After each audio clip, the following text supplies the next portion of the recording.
Hello, this is Sandra once again giving you the state of Wisconsin versus Mr. Avery. And we will start off where the court begins here on number 19, page 15.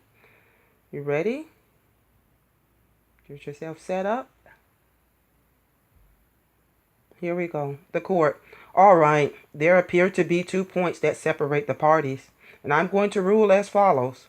First of all, before I indicate the court's decision, I think it's important to note that we are talking about here are not the closing instructions that the jury is going to get when it's time to deliberate on the verdict, but rather opening instructions, the purpose of which is simply to make it easier for the jurors to follow the evidence and understand what it is the state has to prove in order to justify a guilty verdict. With that thought in mind, I think it's better to steer clear of controverted issues that may be clarified as the evidence comes in. The instructions the court gives in the opening are not necessarily the instructions that will be given in the closing. It's easier to be more specific at that time once the court knows what the evidence is. For those reasons, I'm going to... Actually, I previously changed the elements of the crime language on the two-party to the crime charges based on a format submitted by the defense. I'm going to continue to use the defense format, but I will substitute another for Brendan Dassey.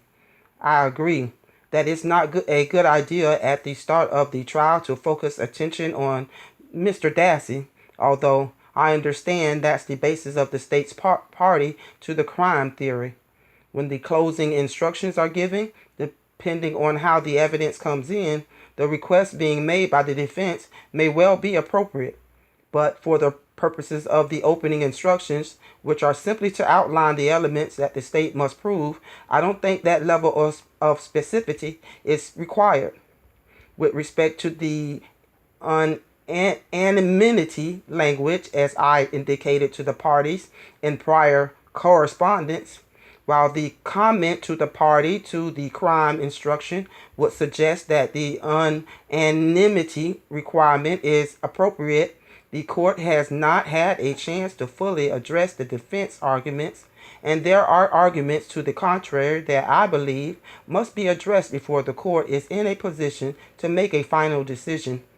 It's not necessary during the opening instructions to tell the jury whether or not they have to be unanimous. The instructions are intended to help them follow the evidence. Therefore, I am not going to include the anonymity language in the opening instructions.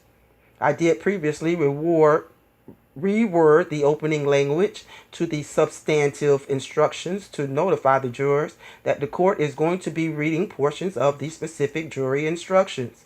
So certainly the possibility is left open that the anonymity language can be inserted in the closing instructions. I believe that addresses the party's comments with respect to the opening instructions.